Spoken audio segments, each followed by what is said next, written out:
Avec cette nouvelle vidéo sur la rune Hagalas, nous ouvrons un nouvel et.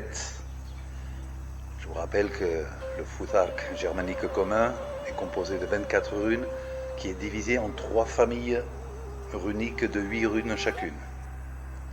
Ce sont les Éthir. La rune Hagalas, comme nous allons le voir, est une rune hautement destructrice. Mais la destruction peut servir bien des propos. Et nous allons voir qu'elle est entourée de bien de mystères. Profitez donc bien de cette vidéo. Bien, chers amis, commençons comme toujours par la valeur phonétique de la rune. Cette rune se prononce comme un H, un peu plus expiré qu'en français quand même. Hagala. Les noms d'origine donnés à cette rune dans les différentes langues germaniques sont ceux qui vont nous mettre, comme toujours, sur la bonne voie pour une juste interprétation du sens exotérique tout comme ésotérique de ce symbole runique, c'est-à-dire du sens commun et du sens caché. En ce qui concerne cette rune concrètement, cela est très simple, car dans toutes les langues germaniques, ainsi que dans tous ses dérivés linguistiques, les noms signifient tous la même chose, à savoir la grêle. Il est rare d'avoir un tel consensus sur le nom d'une rune. Que ce soit en Germanie continentale, dans les îles britanniques ou en Scandinavie, partout son nom veut dire grêle. Voici quelques exemples dans les différentes langues. Hagala en proto-germanique ou germanique commun, Hagel en gothique ancien, Hegel en vieil anglo-saxon, Hagal en norrois. Et dans les langues germaniques modernes, c'est conservé le souvenir de cette racine étymologique. Puisqu'en norvégien de nos jours on dit Hagel, en suédois et en allemand on dit Hagel, et en anglais on dit Hail. Tous ces mots dérivent d'une très lointaine origine indo-européenne du mot Kaglo, qui lui aussi veut dire grêle. Depuis l'auteur Guido von List, au XIXe siècle, de nombreuses interprétations ont été données pour cette rune. Tellement nombreuses qu'elles partent dans toutes les directions et relèvent souvent d'arguments inventés ou sans fondement. On peut même parler dans certains cas d'interprétations purement délirantes. Et encore une fois, ce sont des inscriptions runiques historiques, des éléments archéologiques donc, qui vont nous mettre sur la bonne voie et permettre d'avoir une interprétation qui se rapproche complètement de celle de nos ancêtres païens. Pour interpréter de manière juste cette rune, il faut en effet s'en remettre aux réalités historiques. S'écarter des divagations ésotériques des XIXe et XXe siècles qui mélangeaient christianisme et mysticisme romantique est impératif si l'on veut vraiment revenir à la source et à la racine de cette rune. En constatant que ce soit il y a 2000 ans ou bien 1000 ans en arrière, que tous les anciens étaient d'accord sur le nom à donner à cette rune, nous sommes donc obligés de nous en remettre à leur message. Il est donc grand temps de se poser la question qui s'impose. Quel est alors le symbolisme de la grêle ? Ce symbolisme va en effet nous donner les premières clés de la bonne interprétation. Le deuxième facteur, comme nous l'avons évoqué plus haut, sera de s'en remettre aux pièces archéologiques. Dans toutes les traditions du monde, la grêle relève d'un symbolisme plutôt évident, qui est celui de la destruction. La grêle cause en effet de grandes destructions, par exemple dans le domaine agricole, surtout durant la période qui précède les récoltes. Une tempête de grêle sur un champ de culture juste avant les récoltes est une catastrophe énorme. C'est le fruit de longs mois de travail et la gestation de tant de plantes qui est tout simplement détruit en l'espace d'une tempête de grêle. La grêle ne pardonne pas, car son pouvoir destructeur est énorme. Les constructions humaines sont elles aussi exposées aux forces destructrices de la grêle. La grêle est capable de détruire tout ce qu'elle trouve sur son passage. La grêle est sans pitié. Sa dureté, son poids, son intensité, sa vitesse détruit tout ce qu'elle trouve au contact du sol. Elle ne fait pas de différence entre une chose et l'autre. c'est un effet de destruction totale. La grêle a en effet un aspect, je dirais, exterminateur lorsqu'elle tombe sur Terre. Elle ne fait aucune sélection entre ce qui est bon et ce qui est mal, étant donné qu'elle détruit tout. Le type de destruction générée par la rune Hagalas relève de manière évidente de la catastrophe naturelle. La rune va d'ailleurs, dans ce cadre de catastrophe naturelle, au-delà de la simple grêle. Elle finit par englober tout ce qui relève d'une catastrophe naturelle, que ce soit la grêle, une inondation, un blizzard, une tempête de neige, bref tout ce que Mère Nature peut envoyer comme châtiment, entraînant une catastrophe dans le monde des hommes. Tout ce pouvoir destructeur envoyé par Dame Nature relève du pouvoir ravageur de la rune Hagala. Pour illustrer ce pouvoir hautement destructeur de la rune Hagalas, nous pouvons parler par exemple ici de la grande catastrophe qui eut lieu en Europe centrale et du Nord entre 1315 et 1322. Des pluies interminables, de la grêle, des inondations sans fin et le froid ont condamné cette Europe du Moyen-Âge à une des plus grandes crises qu'elle ait pu connaître. Récoltes impossibles durant plusieurs années, champs de culture détruits et inondés, les famines terribles que cela a engendrées ont laissé l'Europe de cette époque dans un état terrible et de catastrophe absolue. Les gens mouraient de faim par milliers, et ça au quotidien, car il n'y avait plus rien à manger. Cette période qui a duré 7 ans fut baptisée par les historiens comme le petit âge de glace. Il faut s'imaginer tout le malheur que la destruction de telles conditions météorologiques peut impliquer. Au-delà du malheur causé, la destruction sur le plan matériel finit logiquement par atteindre le plan psychique d'un peuple. La résistance psychologique d'un peuple à une adversité tellement terrible finit par craquer et se briser. Cette résistance tombe dans le désespoir et la misère, ce qui sera d'ailleurs le profil de la rune suivante dans notre alphabet runique. Je vous invite à ce propos à consulter les documentaires qui existent sur cette terrible période, car elle est un véritable miroir dramatique de tout le malheur que peut causer une catastrophe naturelle. Ce pouvoir hautement destructeur de la rune Hagalas a été très bien conservé dans les langues germaniques modernes et les langues latines. En français moderne, par exemple, pour exprimer l'idée d'une chute intense de projectiles ennemis, on parle d'une grêle de flèches. C'est une expression anciennement très utilisée pour définir l'arrivée intense de flèches tirées par les archers ennemis.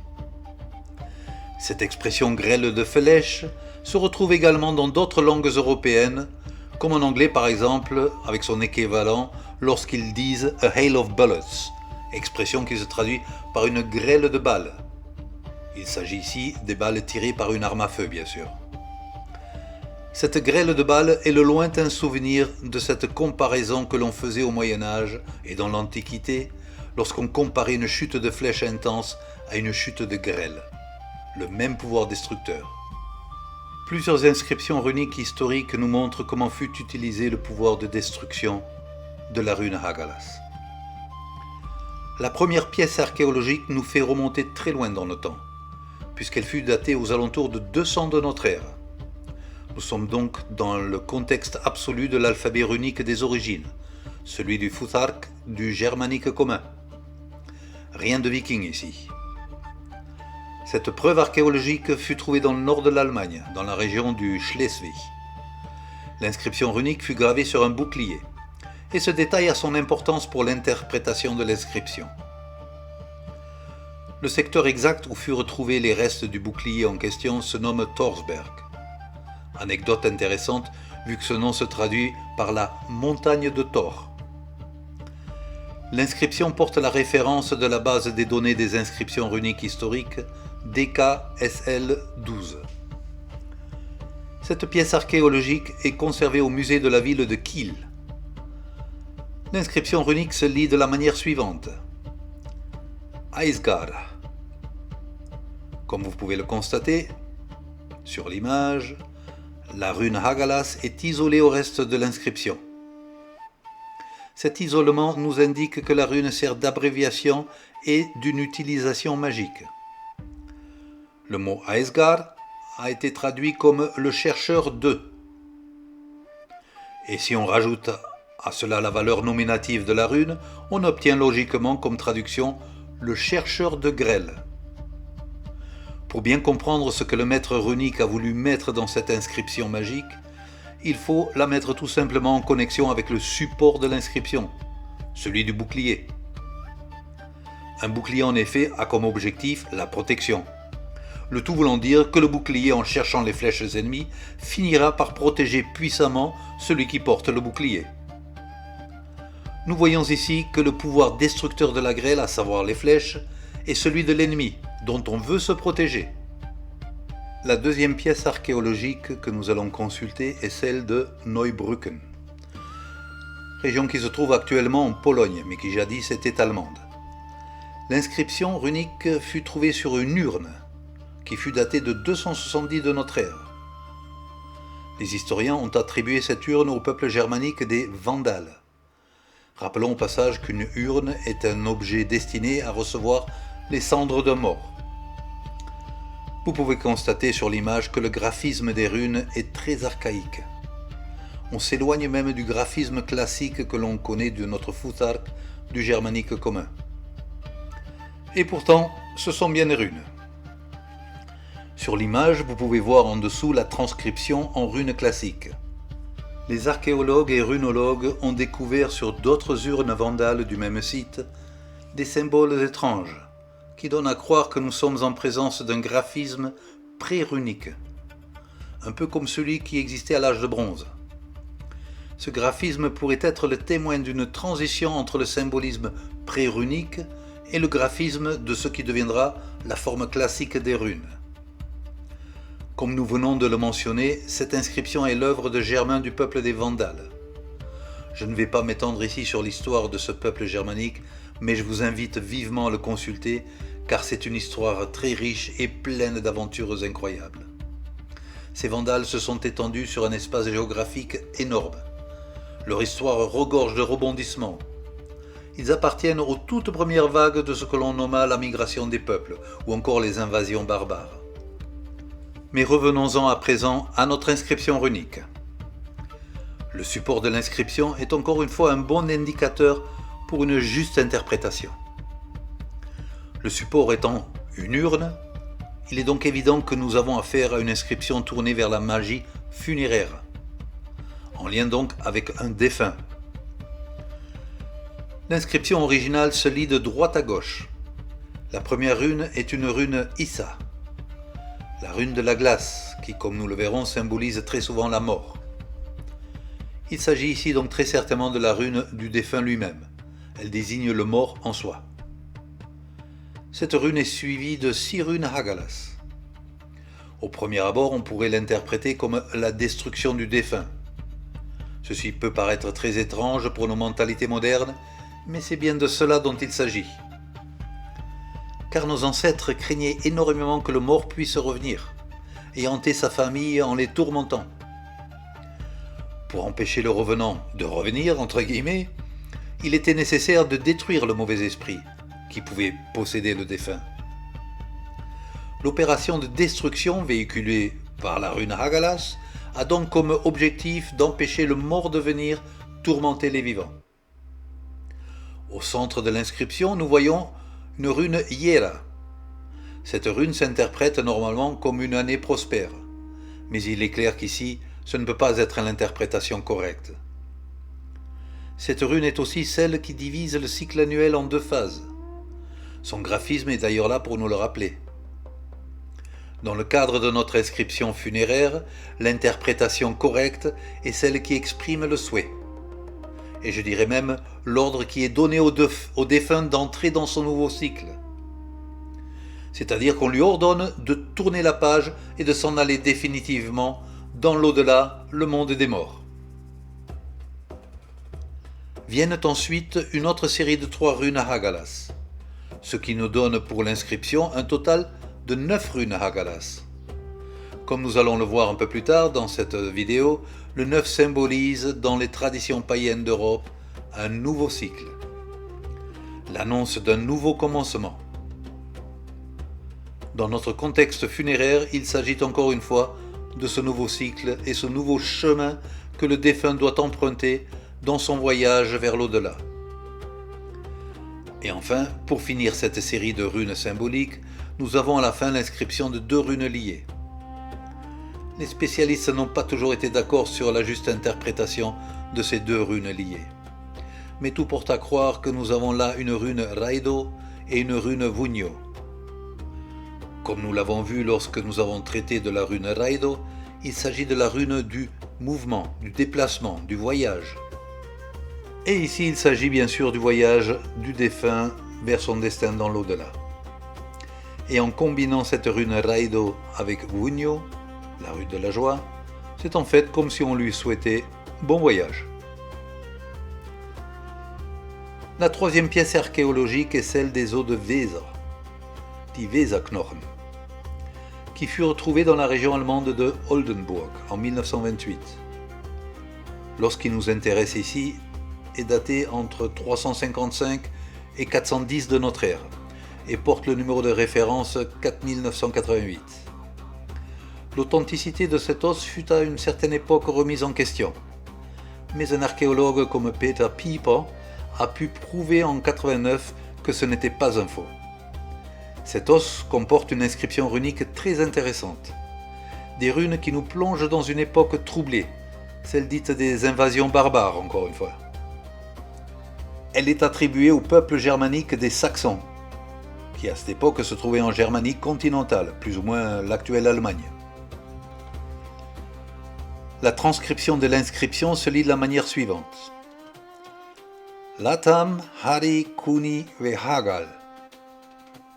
La traduction de ça, au mot à mot, c'est laissons l'armée, le clan, nous, Hagal. Mais qu'est-ce que cela peut bien vouloir dire ? Bien, la traduction correcte et intelligible serait « Réunissons l'armée et le clan, celui qui ne nous suit pas, destruction », c'est-à-dire « malheur à celui qui ne nous suit pas ». Et les 2 possibles runes Ingvar de l'inscription, qui se trouvent l'une avant le mot Hari, l'armée, et l'autre après le mot Kuni, le clan, sont à relier au dieu germanique Ingvifrei, dont certaines tribus germaniques disaient qu'ils étaient les descendants. Mais ces runes un peu étranges pourraient également figurer des runes Sowilo, ce qui s'interpréterait alors dans ce contexte comme un appel aux forces solaires victorieuses. Il faut noter surtout dans cette inscription runique l'utilisation magique de la rune Hagala, la grêle, qui prend ici tout son aspect négatif qui est celui de la destruction. Ce genre de pièce archéologique serait ainsi l'ancêtre de ce qu'on appelle flèche de guerre, c'est-à-dire quelque chose que l'on faisait circuler de maison en maison pour réunir les troupes lors d'une guerre. La 4e preuve archéologique est la lance de Kraghul, que nous avons déjà vue lorsque nous avons parlé de la rune Gebo.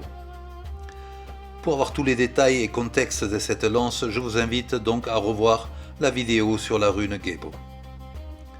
Cette inscription runique à caractère purement magique, datée de 530 de notre ère, comporte une partie qui nous intéresse ici tout particulièrement, qui parle bien sûr donc de la rune Hagala. La transcription complète de l'inscription se lit de la manière suivante. Ek erilas asugisalas muahaite. Ga, ginunga haliya hagala viyu bigaisa. Inscription runique qui se traduit par moi les rules, descendant des dieux, Az. Je m'appelle Mua, 3 fois Ga, c'est-à-dire le don ou le sacrifice au dieu Az. La grêle aveuglante je consacre à cette lance. Ça, c'est ce qui nous intéresse. C'est donc un initié du nom de Mua qui grave les runes et il donne à la lance le pouvoir magique destructeur symbolisé par la grêle. Ce pouvoir est ainsi censé détruire les ennemis, ce qui convertit cette lance en une lance véritablement magique. Attardons-nous maintenant un peu sur le graphisme même de la rune. Avec sa forme comme une lettre latine H, on est en droit de se demander quel pourrait être bien le lien avec la grêle, au niveau graphique. Car au premier abord, il ne semble pas y en avoir. Eh bien pourtant si, il y a un lien. Il suffit pour cela de coucher la rune, telle que vous pouvez le voir sur l'image. La barre du haut représente le ciel, la barre du bas représente la terre, et les barres transversales, diagonales, représentent la pluie et la grêle tombant sur la terre. Ce graphisme pour la rune Haggala disparaît dans les alphabets runiques récents, c'est-à-dire ceux de l'ère viking et postérieure. Comme vous pouvez le constater sur l'image, le graphisme a changé là complètement. Mais il garde lui aussi un lien évident avec la grêle, car il n'est pas sans rappeler notre symbole moderne pour la neige, le cristal de neige. La ressemblance est frappante. Bien que la neige et la grêle ne soient pas la même chose du point de vue physique, sur le plan symbolique, il existe quand même une connexion, celle du froid destructeur. La neige et la grêle apportent avec elles un processus de transformation qui se traduit par une destruction, puis par un renouvellement. La neige, par exemple, qui couvre la nature, plonge la terre dans son sommeil hivernal. Elle la transforme pour la laisser dans un état de mort apparente. C'est ainsi que tout meurt avec la neige. Mais comme toujours, dans toutes les traditions païennes, il faut se souvenir de l'adage qui dit que tout est cyclique et rien n'est définitif. Il faut mourir pour renaître. Sans hiver, il n'y aurait point de printemps. La neige, en fondant, alimente la terre, ses rivières et ses nappes phréatiques. Et c'est ainsi que renaît la vie. Le bien et le mal absolu sont des inventions monothéistes et n'existent pas dans nos traditions païennes. C'est pour cela que la destruction générée par la grêle apporte aussi avec elle la semence d'un renouveau, d'un retour futur de la vie. Car la glace d'un grelon finit aussi par fondre tôt ou tard et se transformer en eau, une eau qui viendra alimenter pareillement la terre. Sur ce plan symbolique, on peut d'ailleurs comparer sans hésiter le grêlon à un grain, le grain du renouveau, le grain de la renaissance. Et toujours dans notre sphère du symbolisme, un grain de la renaissance est comparable au symbole de l'œuf. L'œuf est en effet le symbole par excellence d'une nouvelle vie, une vie qui demande à éclore, une vie en gestation.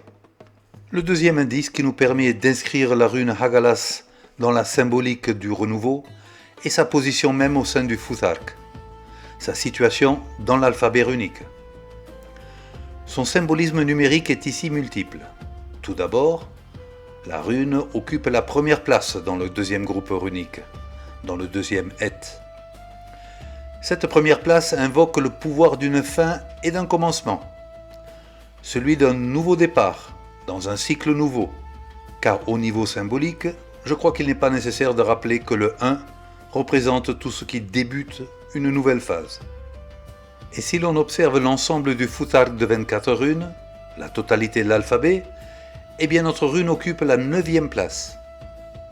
Comme nous l'avons déjà évoqué à plusieurs reprises, le chiffre 9 symbolise dans toutes les cultures traditionnelles d'Europe le renouveau, quelque chose de neuf, de nouveau, une nouvelle phase cyclique.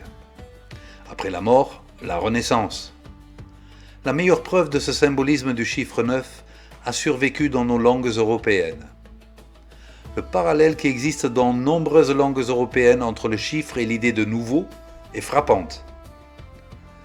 La langue française est celle qui le démontre de manière la plus flagrante, étant donné que neuf et le mot neuf se disent exactement de la même manière, l'un exprimant le chiffre et l'autre l'idée de nouveau. Et comme vous pouvez le voir sur l'image, ce parallèle est également présent dans bien des langues européennes. En voici quelques exemples. En allemand, neun, neu. En anglais, nine, new. En espagnol, nueve, nuevo. En norvégien et en danois, ni, nu. En néerlandais, negen, new. Ce parallèle linguistique entre le chiffre et l'idée de nouveau ne laisse aucune place au doute. Il remonte à deux racines indo-européennes qui ont évolué d'une manière très proche. Nieuw pour neuf et Nevos pour nouveau. Quant au symbolisme du chiffre 9, il exprime la fin d'un cycle et le commencement de quelque chose de nouveau. Cependant, même si la rune Hagalas annonce une future renaissance cyclique des forces vives, elle reste avant tout une rune liée à l'idée de destruction. Une rune qu'il faut donc savoir manipuler avec précaution. Car mal employée, elle pourrait détruire ce que l'on ne cherchait pas à détruire. Ou pire encore, il existe le risque de se détruire soi-même.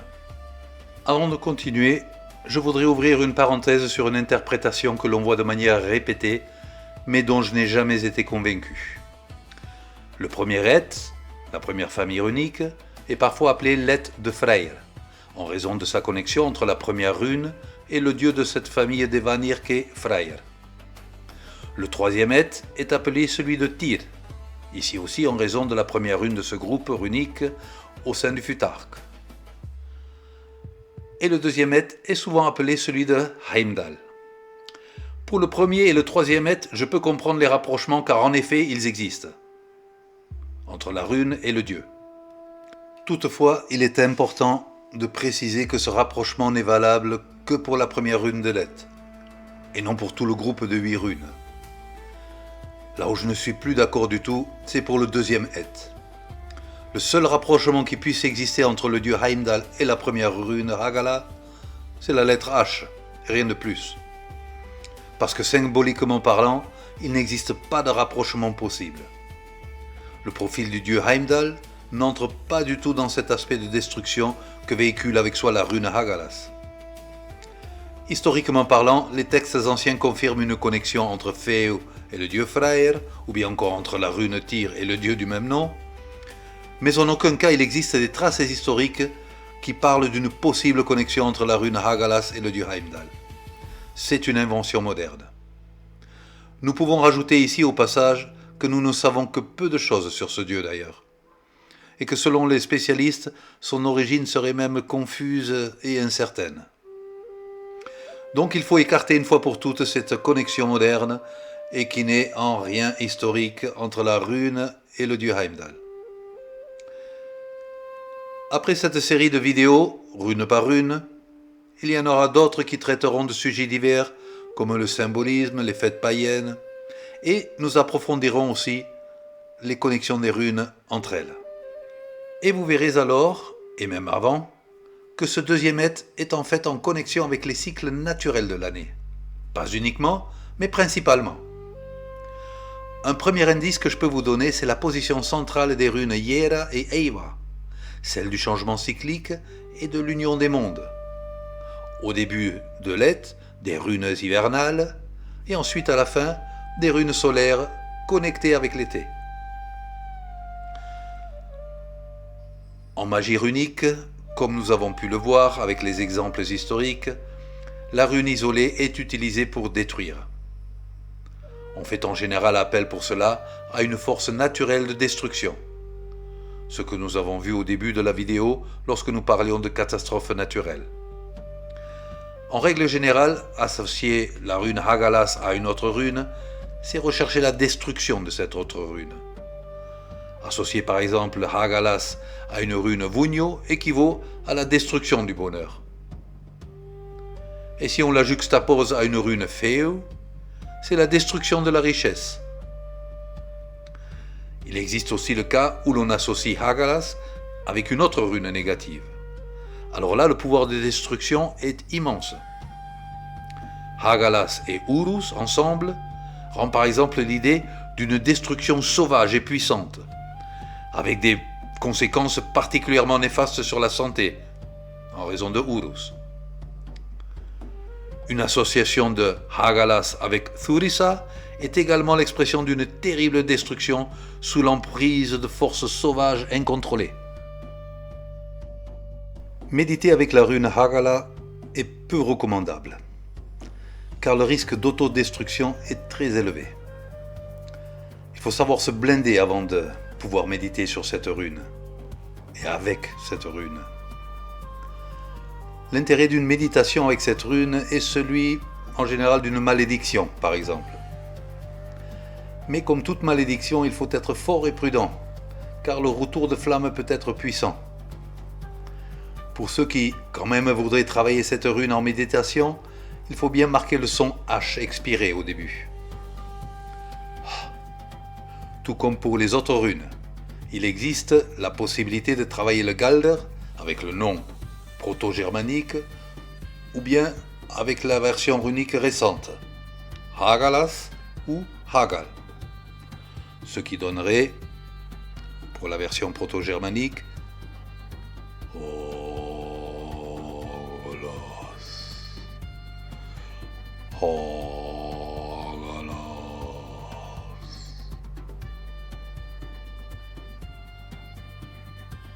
pour la version récente,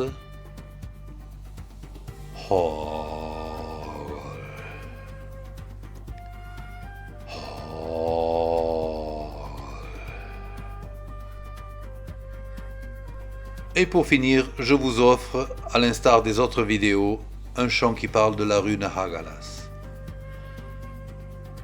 Ce chant est comme pour la rune Vunio en langue proto-germanique, la langue mère de tous les parlers germaniques. Laissez-vous envoûter par ces sonorités venues du plus profond des âges.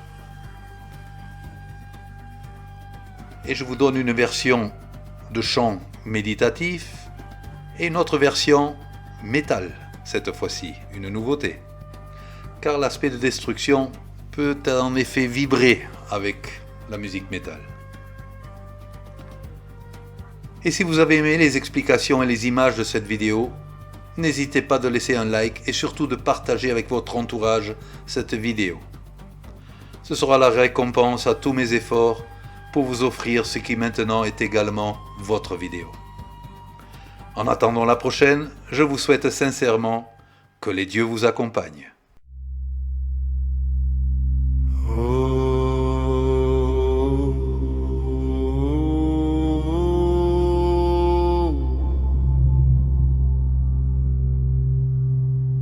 Hagalas kumidi fram himinai Stainos kaldai slalanda Vindas revas stormas mikilas Brekan trevo branjan gardu Skuras hardus drifan thundras Melkan skaitho in akran Flodas rinnan svartan nebla Alla valdong delan sketha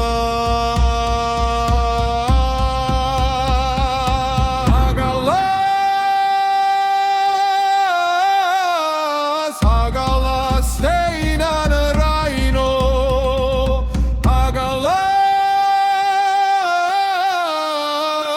Hagalas valdan staino Progi hambrekana ladomnjan Tata isgurda stormas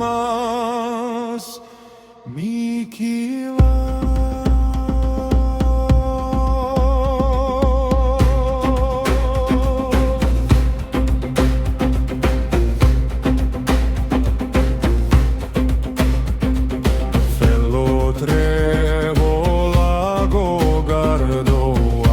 Spili nahtsandulda manno stodanna jomikilai seuan sketha fram himinai erdoskalf windas ludas stainas slogin husamanno neuman nistas alla brukan Hagalas domo Nisparo Hagalas Hagalas steinan raino Hagalas Hagalas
Ak fruman